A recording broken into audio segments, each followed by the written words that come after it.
Hey y'all, you want to set your child up for success? Is your child struggling with a specific subject or need help with the subject? Is your child ahead, not getting challenged enough in class? Well, IXL Learning is an online learning program that enriches your homeschool curriculum. It offers practice in math, English, language arts, science, and social studies while adapting to each child, meeting them where they are. Plus, IXL encourages students to become curious and empowers them to choose how to learn. Look, we homeschool our son.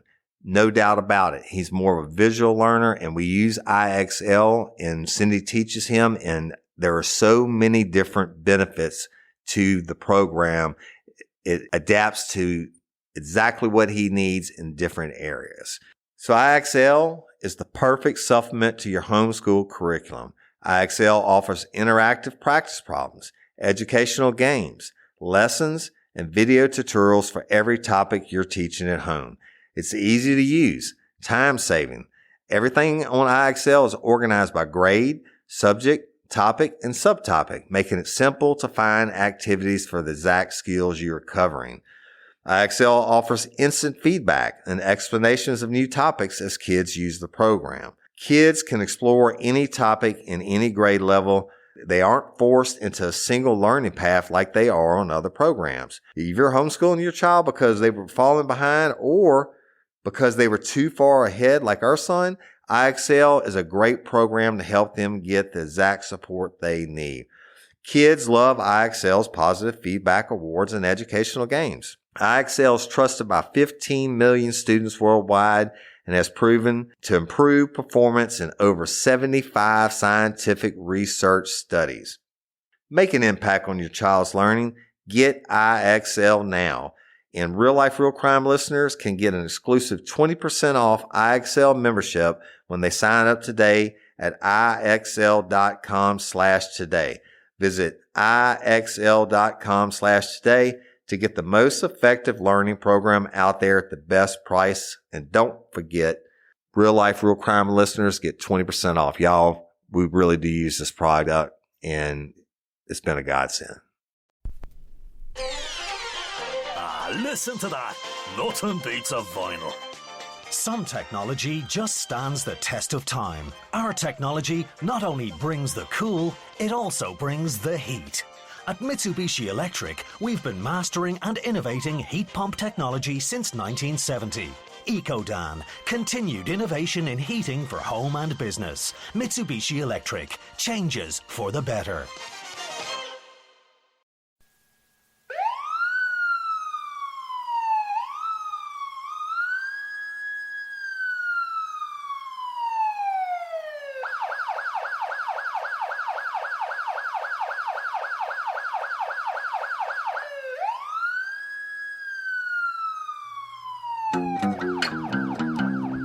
You have the right to remain silent. Anything you say can and will be used against you in a court of law. You have the right to an attorney prior to and during questioning. If you can't afford one, the court will appoint one for you. You understand your rights?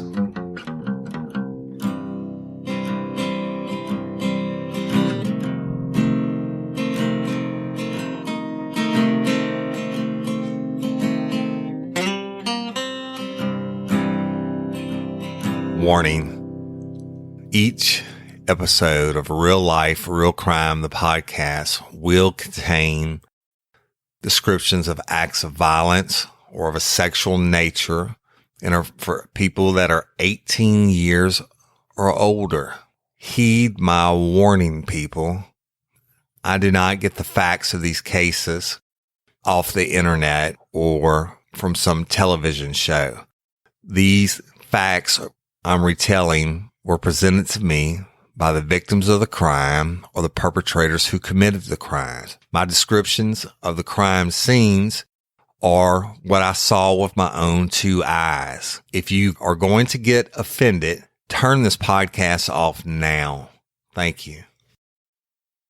Hello, everybody, and Before we get started on today's episode, I need to take care of a couple things, and y'all stay tuned at the end of the episode for some patron shout outs and announcements about the podcast awards and different things, and 2 more podcast promos we're doing with some friends for Real Life, Real Crime. The first thing we're going to talk to you about is a survey. I have to announce the survey. Livingston is the company that we use that hosts our podcast, and they want us to do a survey. So if you do it, it'd be great. If you don't, that's okay too. But the link to the survey will be posted in our show notes. So it's http://survey.libsyn.com/real life, real crime. And again, that'll be listed in our show notes for today, y'all. If you want to fill out that survey for us, it would help us. Second, I want to talk to you about a really cool podcast, true crime podcast, but totally opposite of what we do. And it's Wine and Crime, and it's hosted by Amanda, Kenyon, and Lucy, 3 ladies with the Minnesota accents. And y'all, let me introduce you to them now.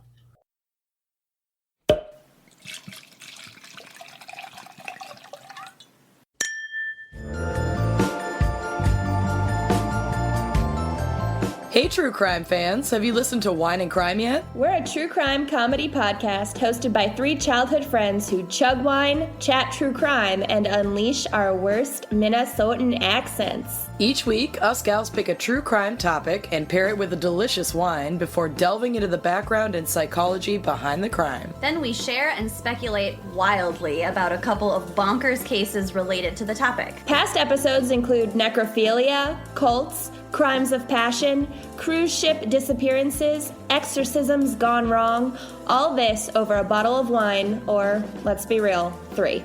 Listen anywhere you get your podcasts. You can also follow us on Facebook, Twitter, and Instagram at Wine and Crime Pod, and check out our website and blog at wineandcrimepodcast.com. Cheers!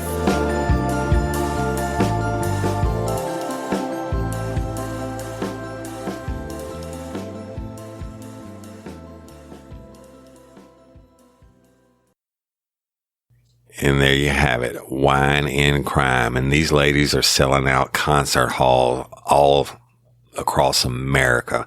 People are eating it up. They're funny. It's entertaining. Check them out. Like, subscribe, and go to the social media and let them know that Real Life, Real Crime, the podcast sent you. And let's get started with today's episode.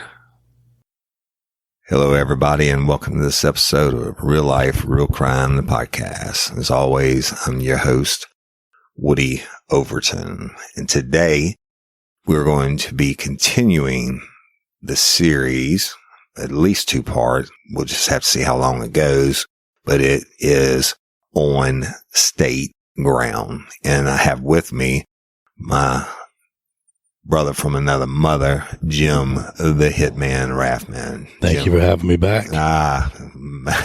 Thank you for doing it. I know that the listeners loved and ate up our story last week, but we kind of left with a cliffhanger. And just to recap real quick, we're working a homicide, and Jim caught on Carol Ann Bailey, who was strangled to death. And at this point in the case, we just really found out who she was. And Jim has located some immediate family members in Baton Rouge, Louisiana, and we're going to make the death notification. So go ahead, Jim, tell us what happened. Yeah, so we went ahead and contacted Woody, let him know that the mother of Carol Ann Bailey resided there in Baton Rouge, gave him that address. So Woody drove over there and met me there, and when we got there, you're talking about an old lady in a little apartment.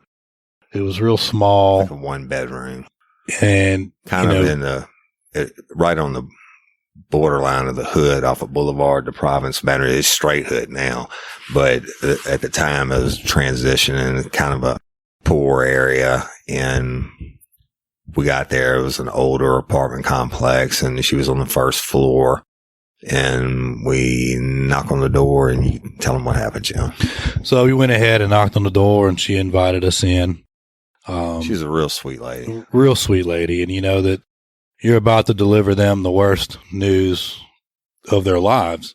And so you have to handle that with a whole bunch of care and concern and heartfelt. And, of course, when we show up there, she's wanting to know right away what's going on. But, we went ahead and. Yeah, you have two detectives knocking on your door, and they have the badge on their belt and the gun on their side. Of course, we always wore coat and ties. We didn't have uniforms. We were plain clothes. But, you can imagine, right, that when she opens the door and say, hey, I'm Detective Overton, this is Detective Raffman, and we'd like to talk to you for a minute. And I guess in her mind, she knew Sugar was about to turn to shit. Go ahead, Joe. That's a good way to put it. So, I had her sit down on this recliner. That's what she usually sat in. She had her little throw over that, and, you could tell it was her chair. So you get pictures of just a little old lady's one-bedroom apartment. I think she probably spent her days watching television, and she was pretty old, right? Probably, she was pretty old, probably in her late 70s, early 80s. I was going to say about in her late 70s, yeah. So, and, we sat her down, and what I ended up doing at that point was I took a knee in front of her, and I grabbed her hand, and I delivered the message to her and let her know, I'm sorry to inform you of this information, but your daughter, Carol Ann, was found deceased. And they've been on the news recently. And, she immediately started crying, and obviously she's very emotional, upset. So at that point, we just continue to try to provide some sort of comfort. You just do what you can do on it, right? Each one of them is different, and Jim is very good at it, and he's holding her hand and then hugging on her, and she's, oh no, my baby. And, it's tough, right? I'm a dad. Jim's a dad. And shit, I just couldn't imagine. At the same time, I'm hoping, damn, I hope this lady doesn't stroke out on us or something, right? Right. But she was really upset, rightfully so. But Jim is very good at it. And what do you do? What do you do and what do you say? And of course, after a few minutes of crying, then inevitably the questions come, what happened? Which is exactly what ended up happening. She asked what had happened, and we started to explain what we could. And her daughter, she had another daughter that showed up at the house. Right. But when you first, I think right before you told her, you said, is there anybody you want to contact to have there as a support channel? Just, we can only provide so much comfort. And although we have no problem doing the best that we can, we will bring a chaplain or somebody if we can as well, typically, just provide something. But if they have somebody, they know somebody that, another family member, it's a little bit easier, so to speak. It's never easy, but a little bit easier at least to hear that news. Right. So that's actually what she had done. She had called her daughter when we first got there, and then when her daughter showed up, her daughter had just walked in and went ahead and broke the news to her, and there was some crying that was going on. And they wanted to know what happened. And when we started to explain what had happened, the would-be Carol Ann Bailey's sister immediately started yelling out that it's her boyfriend. Yeah. Her boyfriend did this. And so even though I'm on a knee trying to hold her hand and provide comfort, I'm using my other hand to start writing down notes on everything that the sister's saying, because she's just spitting out information left and right. Right. Where the mom was really consumed with the grief part, the sister flashed out with the anger, and she was pissed. And she would, I know it. That motherfucker killed her. I know he killed her. And da-da-da-da. Okay. Yeah. And it just shows you the difference of emotions that some people have. Some are angry and immediately lash out. Others will cry for a little while and grieve. But when the sister was going through that, it was helping Woody and I out tremendously. Then she gave us the name of Russell Gross. And Russell Gross was dating Carol Ann for, I think they were dating for a few months. Was it a few months? Yeah. Longer than that. They were together for a little while, and he resided in Denham Springs. And what's crazy about this is that Russell Gross actually came from a really good family. His father was a retired bus driver for the city of Denham Springs. The mother was also a retired city worker as well. They provided the best they could for their family. They had a house there in Denham Springs that had a little bit of land. Right. And what they did for Russell, because Russell has had some trouble growing up. I do remember when we looked into him, he was already a registered sex offender for a crime that happened back in 1990. Right. So he had some trouble. The parents had put a trailer on the back of their property for him to be able to stay in, which we're going to get to that. Right. The parents, Russell's a black man, African American, and I think you called it in. Once we got his name, we called it in and had him run it, and that's when it came back. He was a sex offender. And one of the other detectives in the office, Detective Calvin Bowden, who's still there, and he's a great guy, super smart. And he's actually a polygraph examiner now also. But y'all have heard me talk about Calvin before. Calvin knew the family, right? Calvin knew the family very well. What was good about that, and what makes good detectives, it's about a team. A lot of times it's that team effort, and you have to rely on the strengths that other people have. Right. And in this particular case, Calvin had a relationship already with the family, had a good rapport with them. So it made it a little bit easier for being able to get access to who we needed to speak with and get some information because of that relationship that Calvin had with the family. Right. And so the sister gave us the information on Russell, and we wrapped up the notification with the mom and the sister, and Jim got all the information we could on Russell. Okay. Actually, one thing I want to mention too, in the middle of her rambling off that Russell did this, I know he did it, with her curse words and whatnot she was throwing out there at the time. We asked her specifically, do you know what kind of vehicle That's right. he drives? And she said he has a little red pickup truck. Boom. And right there, Woody and I looked at each other and we knew game on. Yeah. Hey, I knew we weren't going to Beaumont.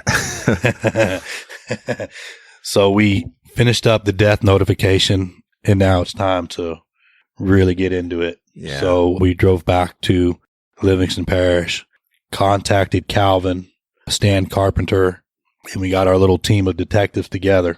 And the plan that Woody and I came up with was actually, I thought it was phenomenal the way that we were able to pull this off. Yeah. So Woody and I actually split up into two different ways.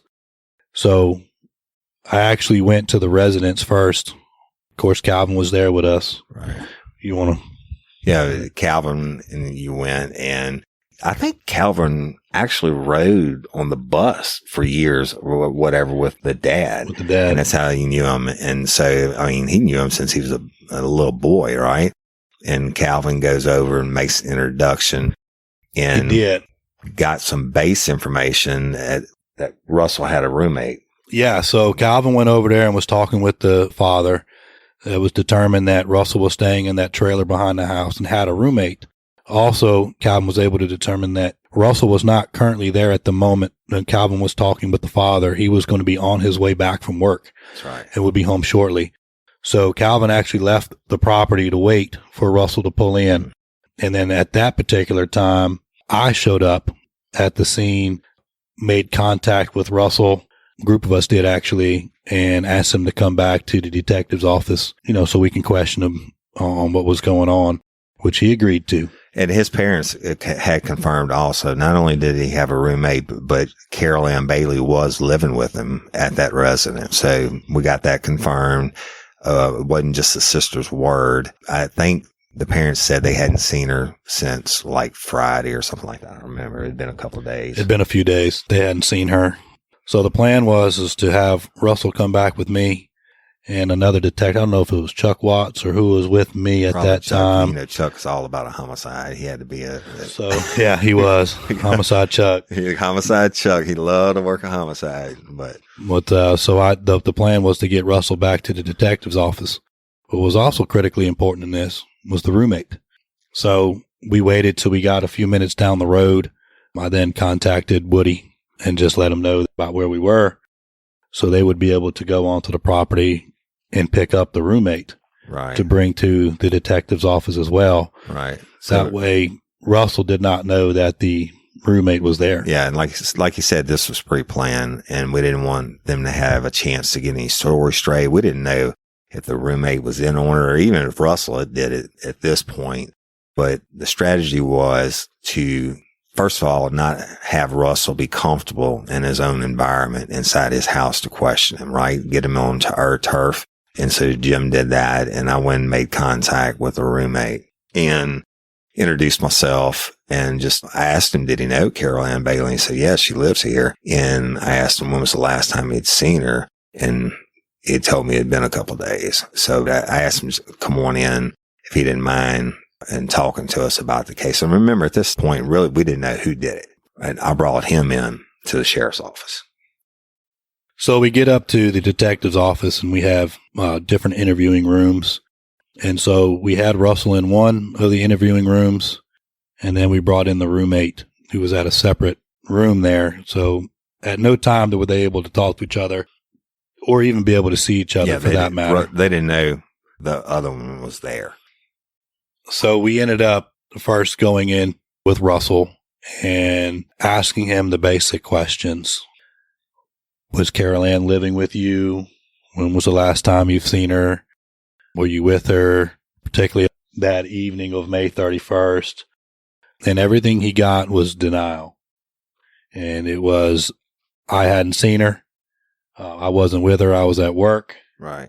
Just every reason in the world that he was not with her.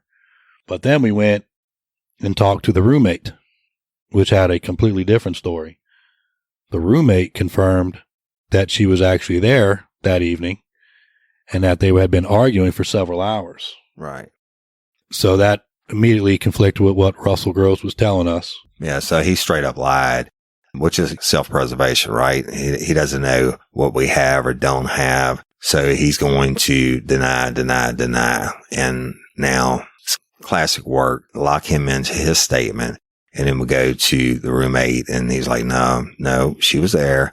And they were fighting and they were raising hell and it went on for a long time. And then what did he say, Jim?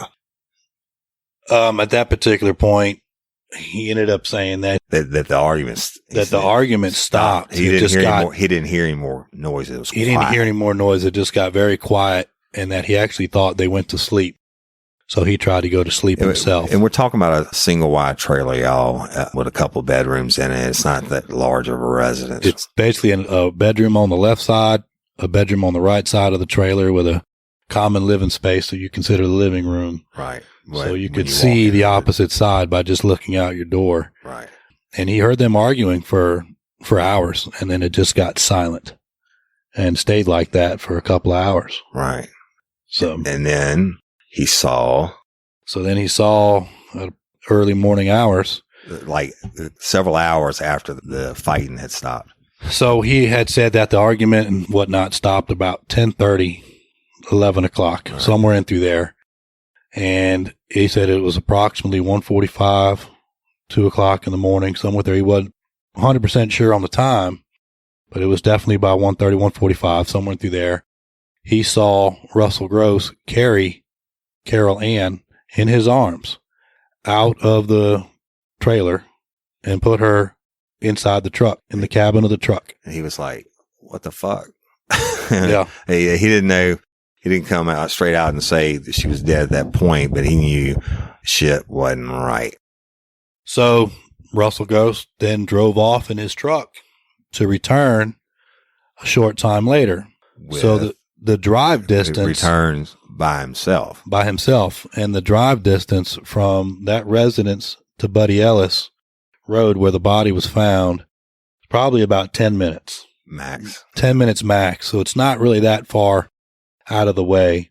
So he returned a short time later and had gone to his room. The roommate then told us that they get up for their job. They both work together. And he went over there to Russell, who normally is up and ready for work at this point. Hey, y'all, let me tell you about Mochi.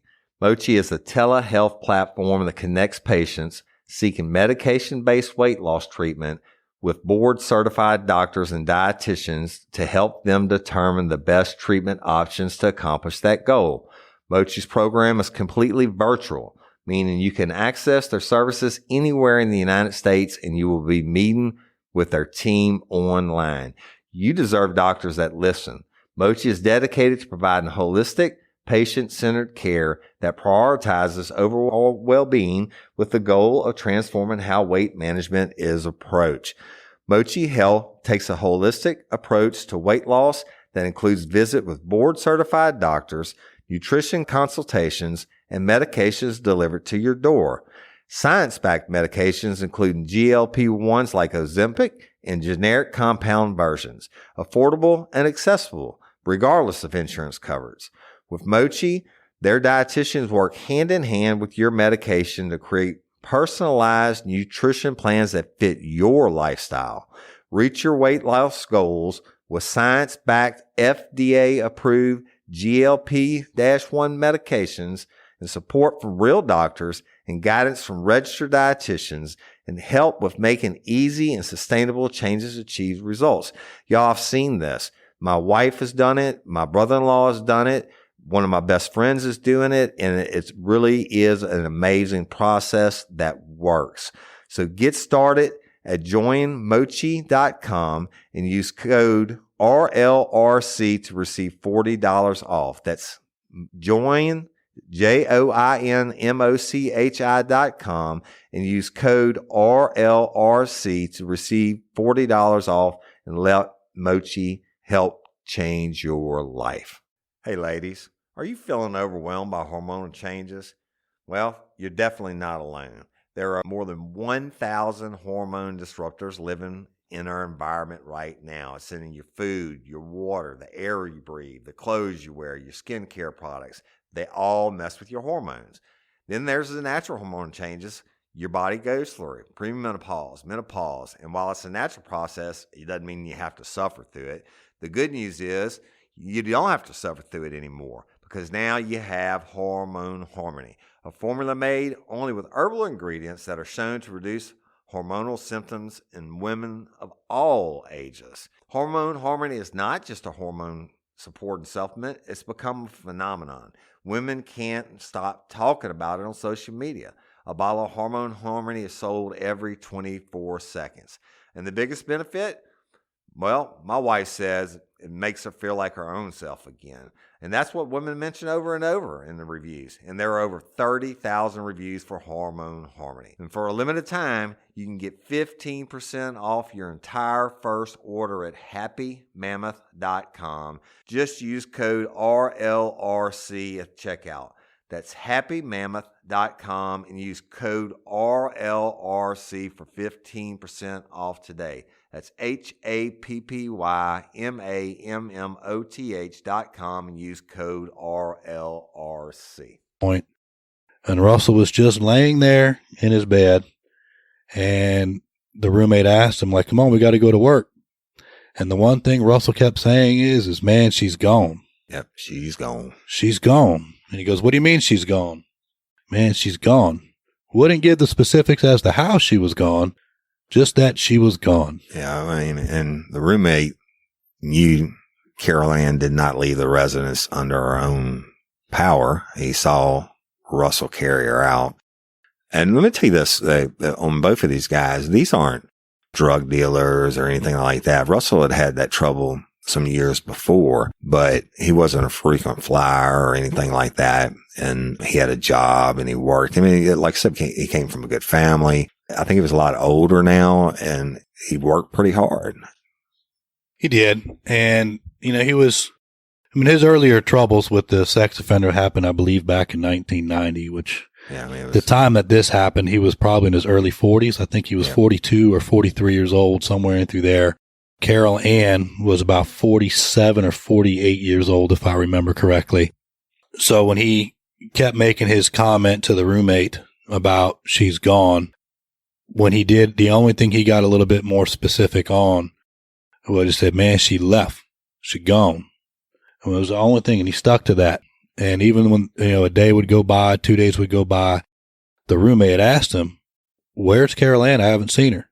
And the only thing he would respond back with is, she's gone. gone. So at that point, we knew between Russell giving us a false statement already and that information from the roommate, it was time to really go back in and really have a nice interview with Russell Gross to get the truth. Right. And so, yeah, we're locking them in to audio recorded statements, right? And so as the case developed and we found out what the roommate had seen, etc., then Russell's sitting over there on ice, if you will. And so we take the recorded statement from the roommate and then go back at Russell. So we get back in there with Russell and we sit down and been advised already of his constitutional rights. Right. And we pretty much tell him that your story is full of shit. That's it. And we know it's full of shit. And start give him a little bit of information to see what he starts giving back to us. And one of the things we told him was that where her body was found was a old state training center. On state grounds. On state grounds. Not really there. And, you know, it not have been a good spot to put a body down next to the training facility like that. And he doesn't know, is there video cameras? Right.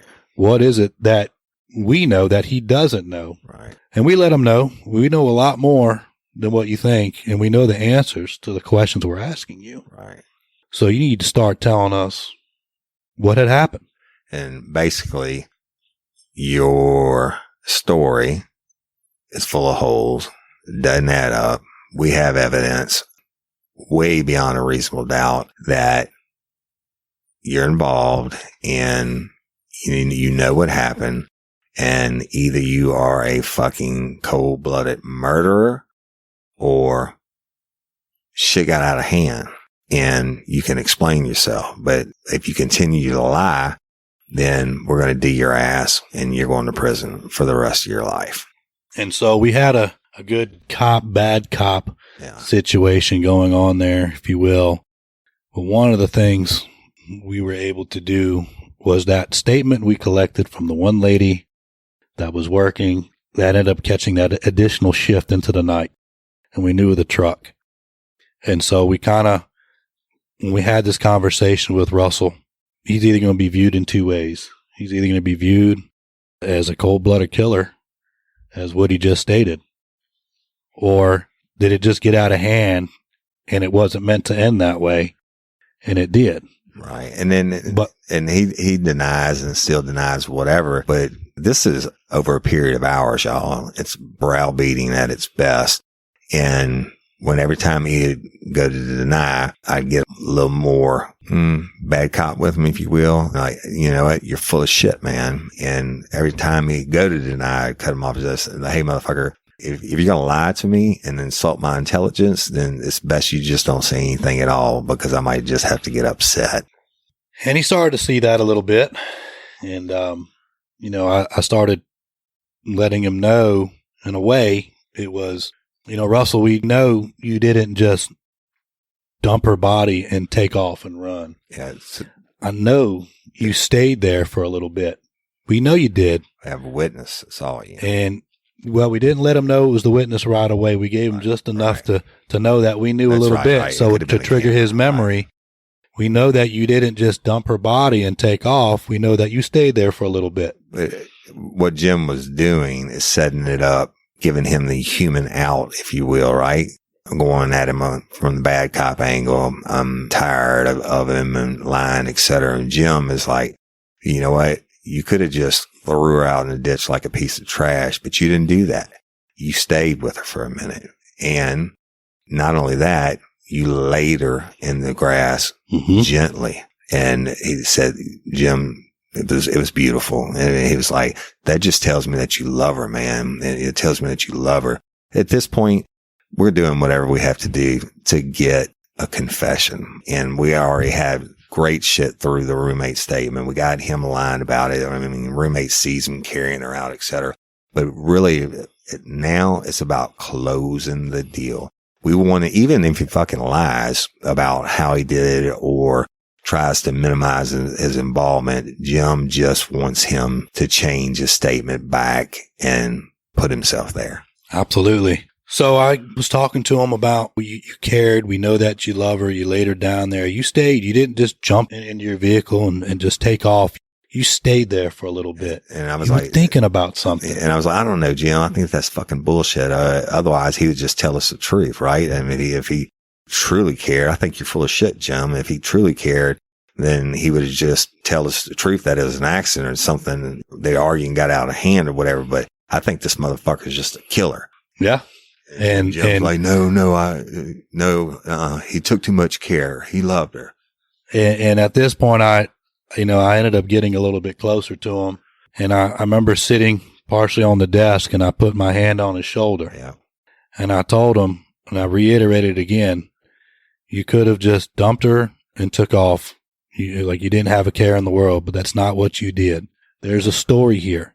That's right. And you need to tell your story, because this might be the only opportunity you have to tell your story. So you're not viewed as the guy that is just a ruthless killer who didn't care and just threw out this body like it's a piece of meat and meant nothing. Right. This is your chance, Russell. And then you were like, you loved her though, didn't you, Russell? You loved her. And then he ended up saying that he did love her. When you asked him that several times, he starts nodding in the affirmative. And I'm like, yeah, I've got this motherfucker now. It's my guy. Yeah. So he starts changing his story a little bit. And, he ended up telling us that he was with her that evening. And they did have an argument. And the reason for the argument is that she went and spent his money. He got paid recently. That's right. From work. And she took the cash that he had received from work and went out and bought some drugs with it. I believe she was buying some crack cocaine or some meth or something along those lines. I think it was crack, and wasn't the fact just that she bought the crack, but she split for a period of time. And when she came back, she was broke. She spent all his money on drugs and went on a couple-day just smoking crack and binging, and just when she finally didn't have any more money left and there was no more drugs to purchase, she showed back up at the trailer. And Russell was pissed. You got Russell. He's a hard-working dude. He's not making much money, y'all. But he's getting up and going and bust his ass every day. And Carol Ann wasn't. And he gets paid. And she comes in and she steals his shit, man, and then splits. Now, I mean, it'd be one thing if she at least would have invited him to come along for the party, right? But she splits and goes with who. It doesn't make it a case for murder. I'm not saying that, but I'm saying that, she takes his money and he's living paycheck to paycheck, certainly. And when she comes back after like 2 days, doesn't have a nickel to her name. He's got no money to buy groceries and he's got to work all week again. He was pissed. He was definitely pissed. Looking to get away, but not that far away. Somewhere just right. Just for you. Well, how does Cork sound? Cork. Sounds good. Find out where to eat, stay, shop and play at visitcork.ie. So he ends up stating that when she came back to the house, they immediately started arguing about it, why she took his money, what she spent it on, where she been the last few days. And it just continued. The argument continued to ensue for, as the roommate had stated and Russell stated, it went on for about a good hour to 2 hours of fighting back and forth. And then he said that she actually at one time grabbed a pocket knife and was threatening him with the pocket knife, and I guess put the knife down at one point, and they continued to argue, and then she came at him, and he ended up grabbing her with his hand around her throat, and he said that he squeezed so hard that he actually heard a crack. Yeah, I'll never forget that. And he's tearing up at this time, actually, when he's saying this to Jim. I'm the bad guy in this. I'm distancing myself away from him. Jim's closed in on him, getting the juice. They're having a moment, right? And so he says that he squeezed her so hard that he heard the crack. And he said it was the look in her eyes. He knew that something was wrong, but he couldn't stop squeezing because he was so angry. still, with her spending the money and this argument that had now gone on for quite some time. That he, even though he knew he had done some damage to her throat in some sort of way, he still could not stop squeezing. That was crazy. And he kept squeezing until her body started to go limp. I was like, holy shit. And then what he did is he said, go Jim. What he said he did at that point was she brought her down towards the ground where she got on her knees and then let go where she laid flat on the ground face down. And, he said at that point he didn't really know what to do. He thought she was going to wake up. Yeah, his ass hurts. He didn't know. He said he sat in the bed for a little bit thinking about what all had just happened. I believe that. First of all, you squeeze somebody's neck to the point where you hear the bone break. Then when he said, I know this is the truth. He said he looked into her eyes and he knew something was wrong. That's because whenever you choke somebody to death, you burst the blood vessels in their eyes and they turn red. It's particular hemorrhaging. And so he's looking in her eye. Let me tell you something. Strangulation is a very intimate form of killing. You don't just strangle somebody in 1 second, right? I mean, you got to apply that force and listen to that person and look them in the eyes while you're breaking their neck and literally squeezing the life out of them. And like he said, he just kept squeezing and squeezing and squeezing. And I was like, holy shit. And so once he finished describing what he had done and the position he had her in, I needed to take that opportunity to get him to describe exactly how it was that she was laying when he put her down. And the reason for that is because I wanted to prove the lividity. That showed that her body was in that position, which did not match the position on Buddy Ellis Road. The lividity was on top. Correct. And so he actually described to us the position that he had her in, which would match up for the reason why she had lividity. And specifically asked him, did you move her at any time once you put her in that position? He said, no. How long was she like that? And he said she was like that for a couple of hours. Yeah. He was hoping she was going to wake up. Yeah. Then asked him, if you knew something was wrong, why didn't you get her any type of medical attention? Yeah. That's where he knew he was full of shit because he knew he'd killed her already. He already knew he killed her, and he didn't have an answer. He just kind of looked at us with that. He'd shrug his shoulders and wouldn't respond as to why he didn't get medical attention for her. That's because he knew he broke her neck. But had left her like that for a couple of hours. Now, I believe wholeheartedly the dude had remorse, but I also wholeheartedly believe he knew he killed her. And then he's like, holy fuck. She be dead. And what am I going to do now? So I had asked him, Russ, what did you do next? I mean, you already knew that you heard the crack. You looked in her eyes. You remember her body going limp and you couldn't stop squeezing because you were so mad. And then after you laid her down, you sat in the room for a couple of hours. What were you trying to do? And he said he was trying to figure out what to do next. Yeah. And he wanted to wait for his roommate to go to sleep. Yeah. So he picked her up and put her in the truck. And then he drove off. And he said he got off the interstate and chose the Buddy Ellis road because it was dark over there in that particular spot. So he kind of gave us two different situations. One, he picked it because it was a dark, isolated area. But he said that when he stopped the truck and got her out, walked down into the ditch and laid her down, he said he put her in a position and wanted her laying down like that because if somebody were to spot her, they could get her help if somebody could provide some sort of help. Yeah, we know that's a load of shit. Complete load of shit. Maybe he didn't want her to lay out there for days on end and would want somebody to spot her, but he knew she was dead, and still he's trying to minimize saying, oh, well, maybe she was alive. I left her out there. But look, he knew Buddy Ellis Road. He's born and raised right there in the area, and he knew it was a dead end road, and he knew it was a good place to dump the body. But although he just, I'll give it to him. He didn't just dump her. I mean, we worked so many dump bodies. He actually laid her out almost like in funeral style. And that's one of the things that struck me when I saw her on the ground that day was she was laid out with care. Her legs were straight, arms up. You had to lay her on the ground gently to get her in that position, or set her down and then pose her in that position. That's how straight she was. Yeah. I mean, he didn't just drop her.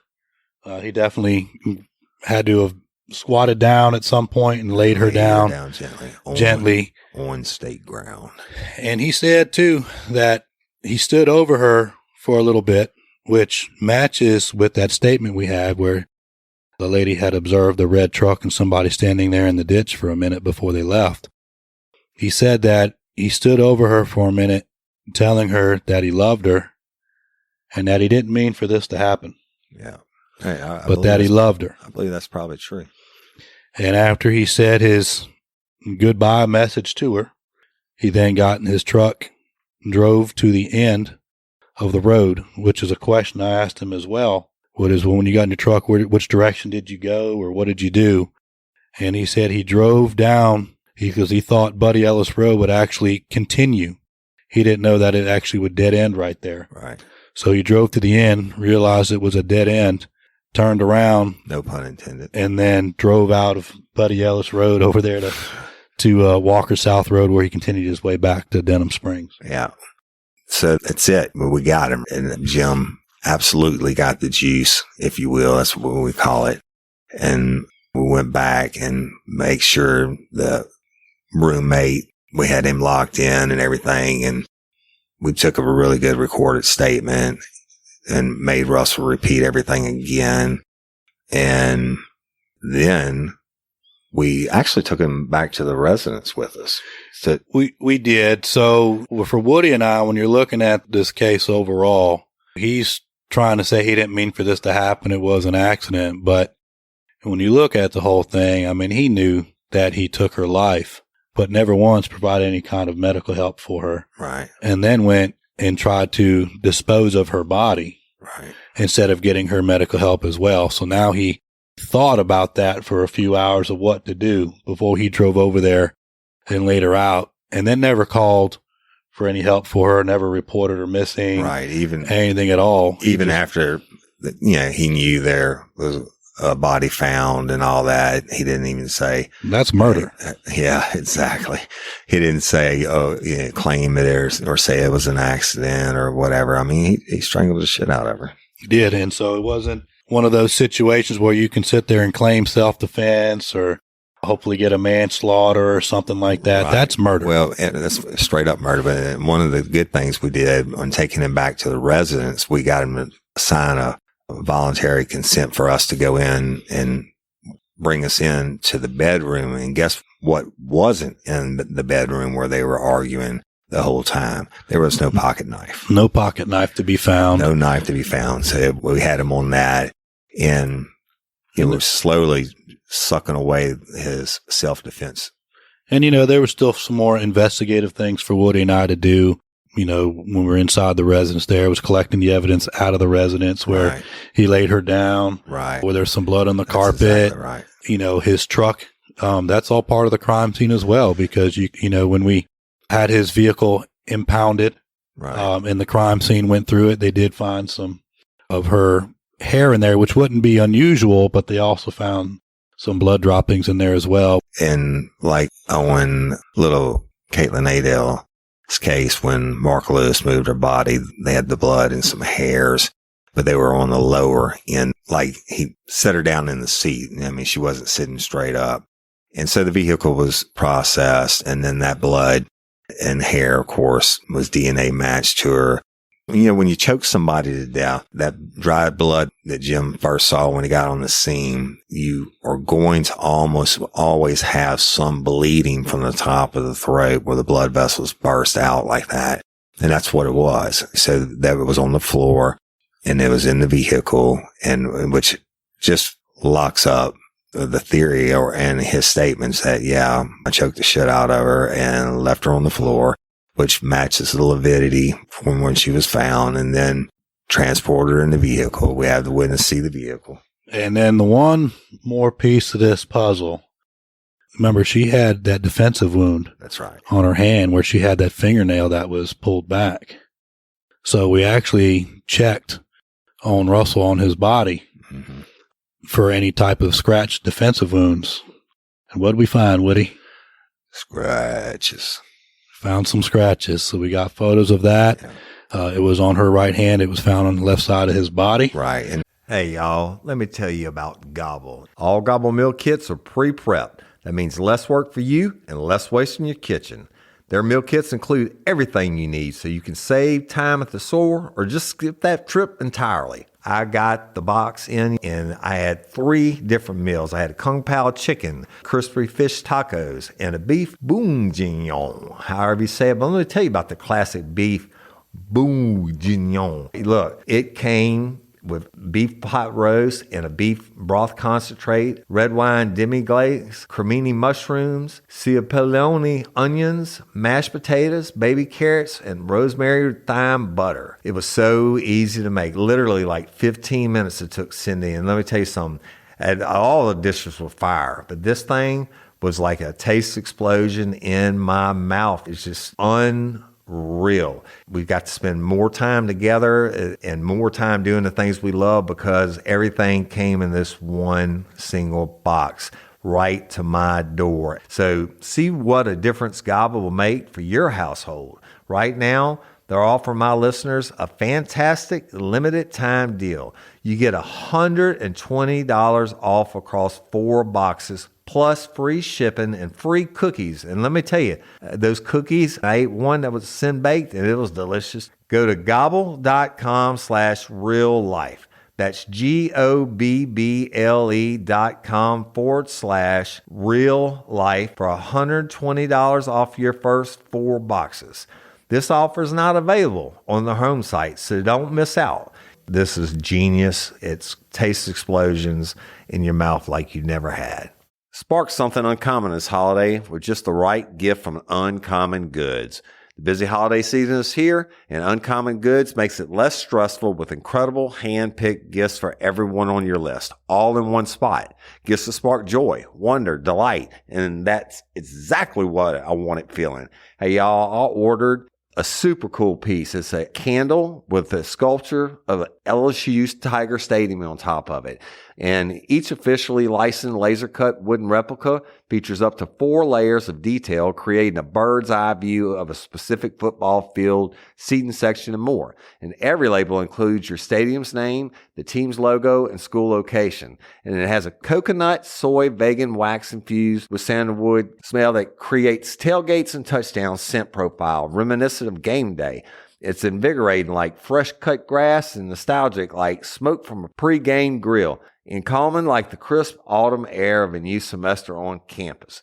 Y'all, I love it. I have it at the base of my TV and I'm ready to watch the Tigers play on Saturday night, right?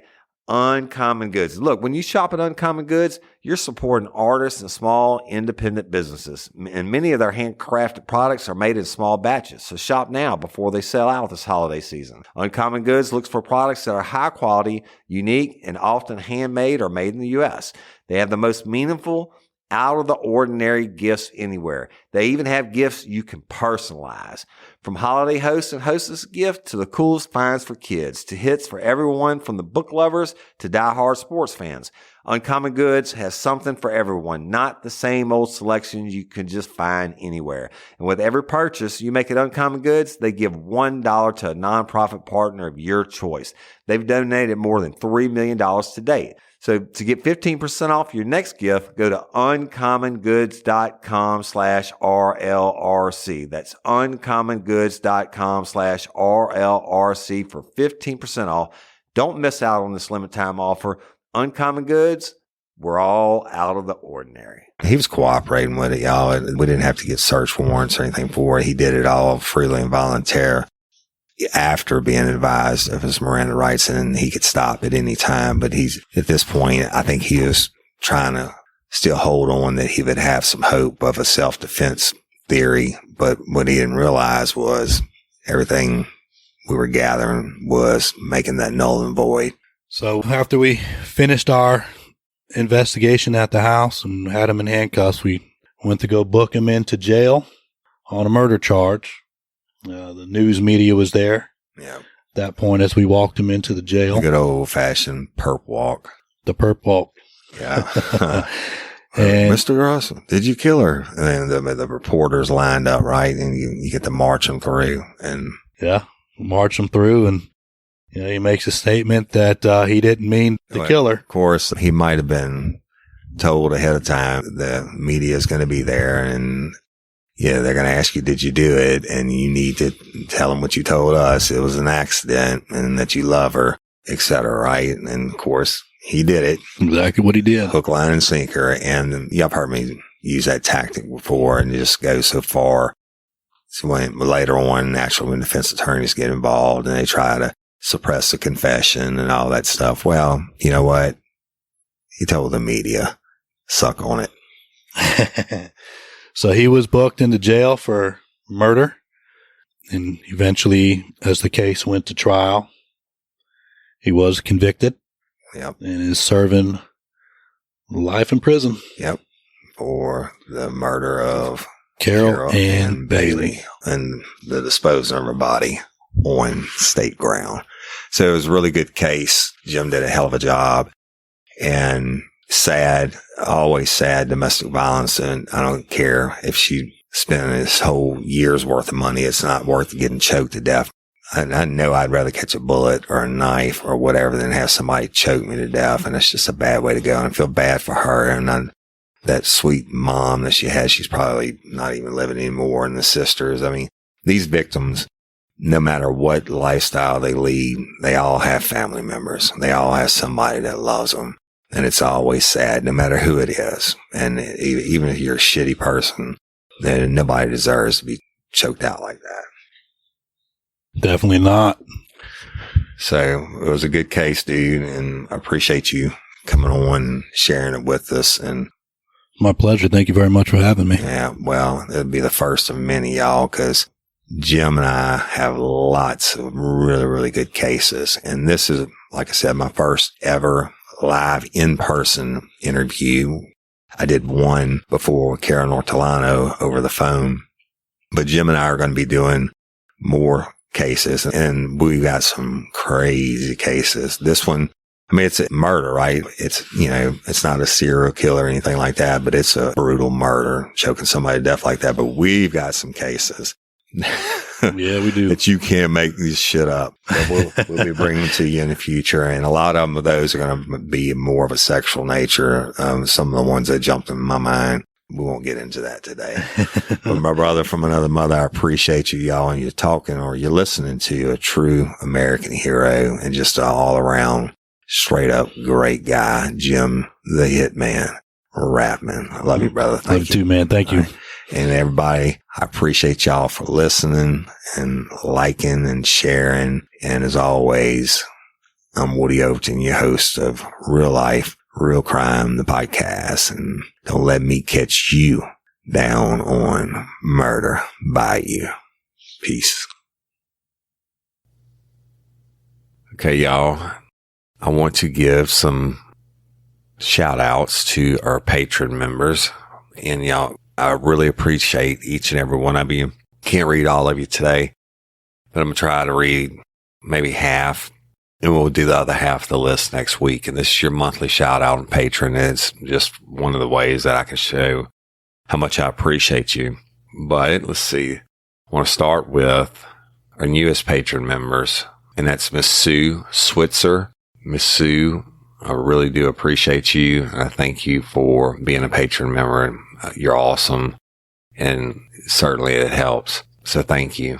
And then Randy, I don't have your last name, but I do appreciate you joining. I do appreciate you joining and supporting us through Patreon. You're awesome. And Miss Melanie Millspa. I hope I'm saying that right, Melanie. It's Millspaugh. Miss Melanie, I really do appreciate you. Thank you so much. You help us out, and I appreciate it. It's awesome. And Miss Lauren Simmons. Miss Lauren Simmons, thank you so much. You are amazing. Thank you. And Audrey Rachel Smith, thank you so much for joining and taking the time to support us. So, y'all, I want to tell you this before I get more into the list of patron members. Next Friday, we're going to drop a hotline episode, and it's going to be with myself and Jim, the Hitman Raftman. So after you heard this episode on Friday, y'all go use your hotline number and call in and say or ask anything that you want from me or Jim or both of us. And we're going to answer that. And that will be the episode next Friday. And it's going to be fun. We always get great questions and comments, etc., and even a few jokes here and there. But that's one of your patron benefits, and all patron members as a perk. So it's y'all's show next Friday, and I appreciate you. We continue on with the list. And we go over Miss Christine Hernandez. Miss Christine, I love you. Miss Christine is invaluable, y'all, dream team and everything else. Much, much love. Much love. And she's our promo woman. Thank you, Christine. I appreciate you supporting us in all the ways that you do it. And Mr. Robert Malin. Robert is a cool guy, joining us with Patreon, and we've been conversing back and forth, and real cool guy. And Robert, we appreciate you supporting us through Patreon. You're awesome. Jamie Lee. Jamie, I appreciate you. Thank you so much. Your support really helps us. Tanya Hano, my longtime dear friend and former dispatcher. She's just awesome. Tanya, I love you. Thank you. Ryan Horan, the promo man, I love you, brother. Ryan's going to be doing some stuff for us on YouTube. Y'all check it out. And Becky Andre. Miss Becky, you are amazing. Thank you so much for all that you do and supporting us through Patreon. Karen Travels, another Dream Team member, and just a love. Karen Travels, I appreciate you and thank you so much. And Alicia, who I don't have your last name, but you've been doing it for months and you supporting us, and I appreciate it. And I thank you so much for doing it. You're amazing. And I have another one-namer, Angie. Angie, who you are. You've been doing this for several months now, and I thank you so much. You really help us out. Aaron Ashwood, same thing. Been doing it for at least 3 months. Aaron, thank you for supporting Real Life, Real Crime through Patreon. I appreciate you. Miss Lisa Chase, also been doing it several months. Lisa, thank you so much for doing it, and I appreciate you. And I hope y'all are using some of your patron benefits. Miss Kathy Morris, you're awesome. Thank you so much for your continued support, and I appreciate you. And Ellen Smolinski, Miss Ellen, thank you. You're awesome, and I appreciate you. And Stacy Spalding, Stacy, thank you so much. I appreciate it.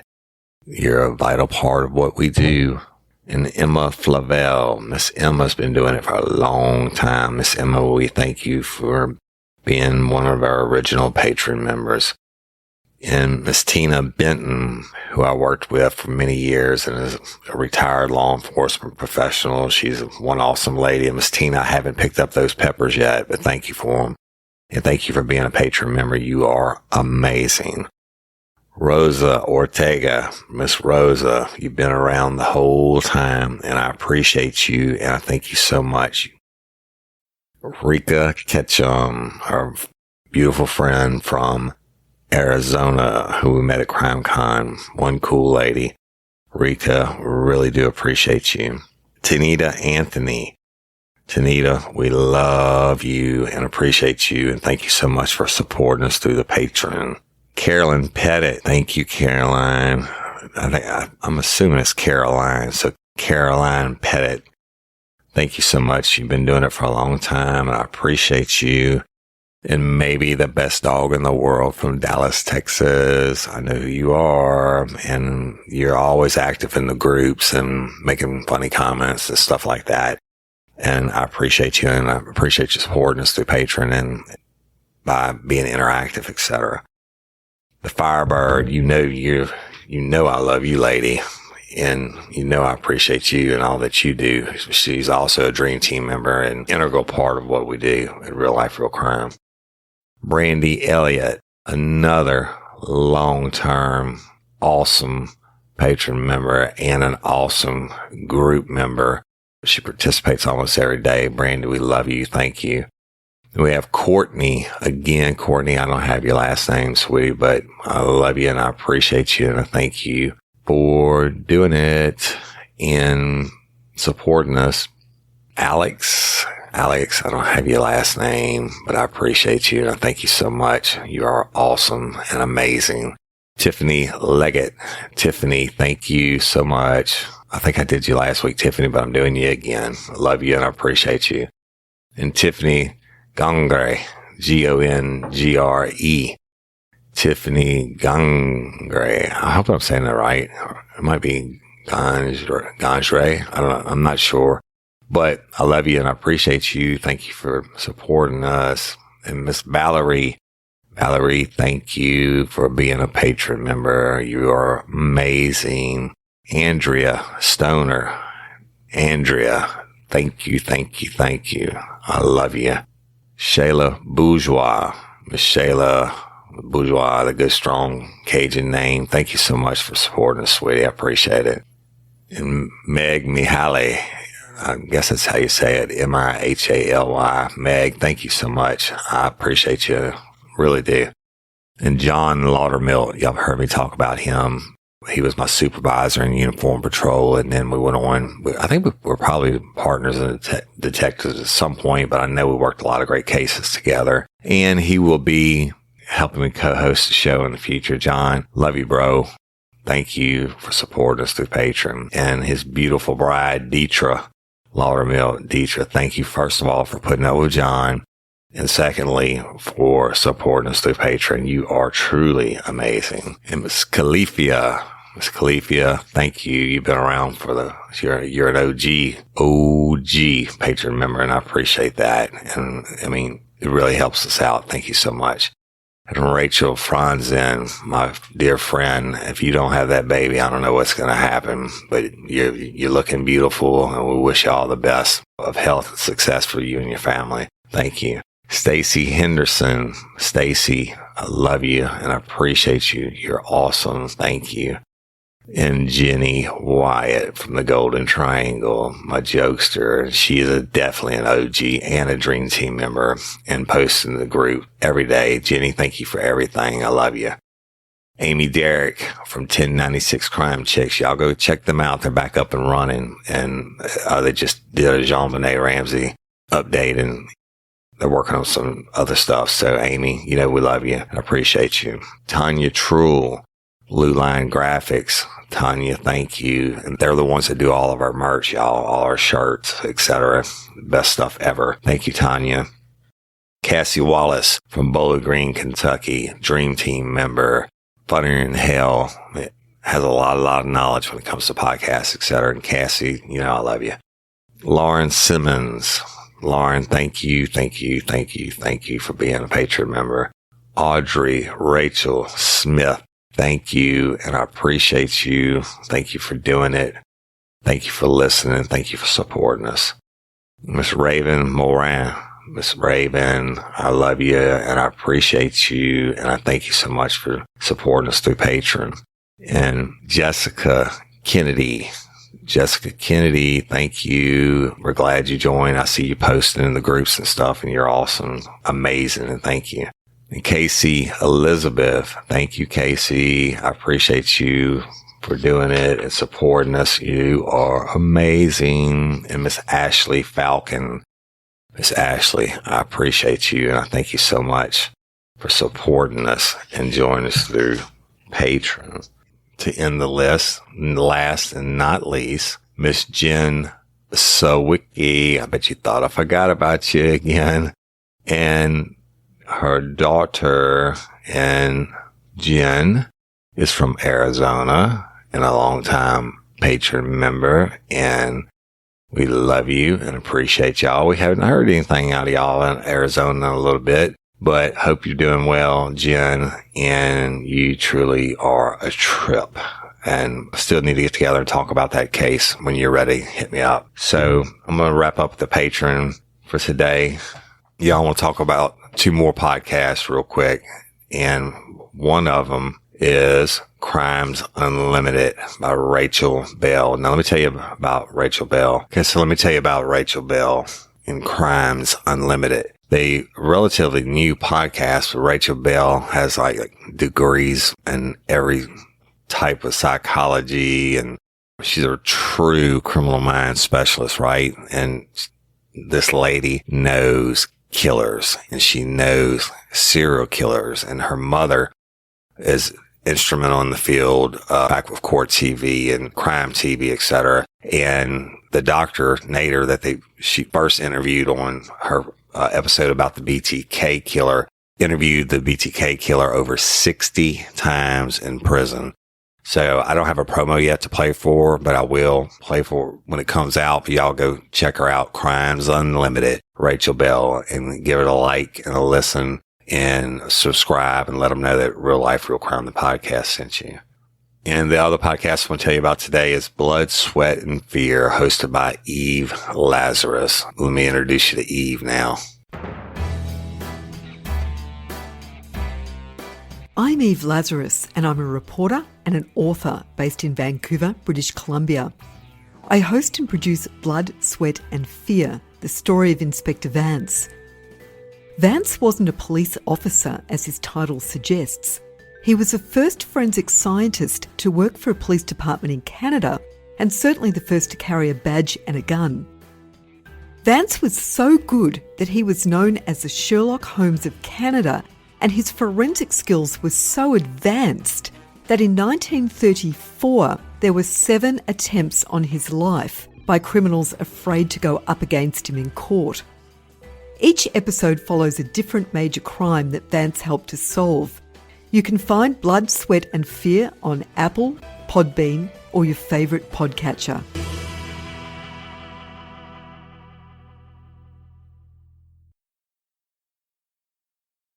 And that's Blood, Sweat, and Fear by Eve Lazarus. Y'all go check them out. Give them a listen, subscribe, blow them up on the social media, and let them know that Real Life, Real Crime, the podcast sent you. Okay, a couple of last announcements. I just want to tell all my fans I love you. It doesn't matter if you're a patron or not, and I appreciate each and every one of you. You're amazing, but I ask that you continue to like and share and subscribe if you haven't, and leave us a review on iTunes if you haven't, y'all.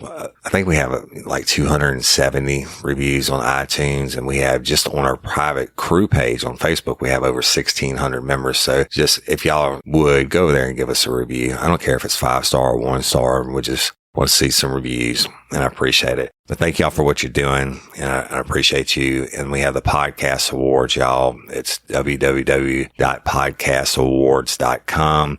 You put in the information. We're nominated in 3 categories. The first one is People's Choice. Second one is Society and Culture. And the third one is Drama and Storytelling. If you feel so inclined, please go over there and give us your vote. And check out all our social media, 3 Facebook pages, including the one I was just telling you about, the Friends, Fans, and Crew, KREWE. It's pushing 1,700 members this week, y'all. It's a private group, and it's awesome. Of course, we have a regular page, Real Life, Real Crime. Then the page I was telling you about, Real Life, Real Crime, Friends, Fans, and Crew, KREWE. And then finally, our Real Life, Real Crime Lanyap page. Lanyap meaning something bonus or extra, and you go there and our fans interact, and we're doing a cookbook, and you just post whatever you want. If you make stuff, you sell it, or hobbies or whatever. I've done some really cool swap outs with some people, and just check it out, y'all. It's cool. And Instagram, Twitter, we're on it. Check us out. And YouTube, we're on our YouTube is really growing, and so y'all check that out. You go to YouTube and type in the search box, Real Life, Real Crime Podcast, and it'll pull us up in all the videos, etc. And it has all our episodes, but we're adding more videos and stuff like that. And that's it, man. I love and appreciate each and every one of you. Thank you for listening. And next week, patron members, use your hotline number, call in your questions or your statements, your shout outs, your bitches, your gripes, or your compliments. But my guest will be Jim the Hitman Raffman, who is a true American hero, He is a decorated war veteran. And before he became an American hero that way, he was a hero as my partner in detectives. And we're going to be doing a lot of episodes together. So y'all call in questions from me or Jim or the combination of both of us. And next week, it'll really be a fun episode. I appreciate and love each and every one of you. And until next time or ever, don't let me catch you down on Murder by You. Peace.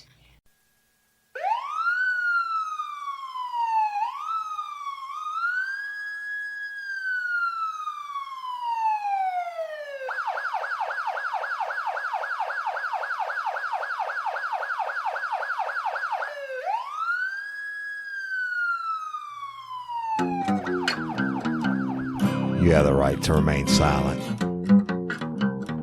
Anything you say can and will be used against you in a court of law. You have the right to an attorney prior to and during questioning. If you can't afford one, the court will appoint one for you. You understand your rights?